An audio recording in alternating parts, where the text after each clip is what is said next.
It was good, for that reason, to see a new series of the deliciously creepy Inside No.9, BBC Two, putting in a late appearance last night, with an all-star cast and story with the exotic title of Zanzibar. This, it emerged, was the name of a London hotel on whose 9th floor a selection of characters check in, with motives dark, forlorn and sleazy. There's a moment in every good ghost story when the hero, and indeed the readers and viewers, has that first whisper of a doubt.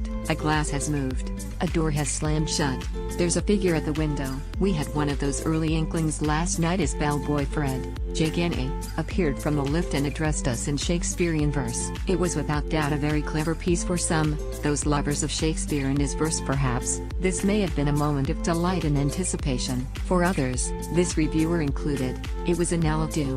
What followed was a half-hour of verse, plotted roughly along the lines of those Tudor comedies that only ever made English teachers laugh. Rory Kinnear starred as two characters, a perverted prince planning a night of sin with a prostitute and a tightwad northerner trying to woo his girlfriend back. Reece Shearsmith was Henry, the bodyguard planning to kill his princely master, and Bill Patterson popped in and out as a suicidal old man who'd lost contact with his twin sons after they were born. Add a stage hypnotist, a confused elderly lady, a canoodling pair of hotel staff, and you had a caper that would, with a few tweaks, have had an Elizabethan audience spilling their mead with mirth. With the constant swapping of rooms and the rhyming, scanning dialogue, it was without doubt a very clever piece. It was also, I guess, a very clear demonstration that the show's writers and main stars, Steve Pemberton and Reece Shearsmith, can do more than the standard half-hour chillers. Fool ever thought they couldn't?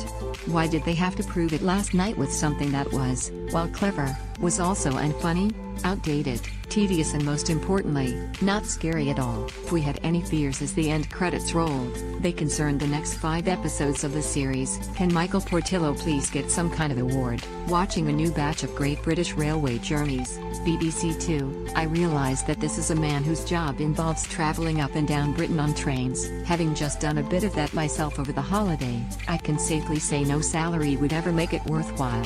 He even manages to look enthusiastic, although you may notice he's never seen drinking the onboard coffee. They seem to be working him harder this time, too.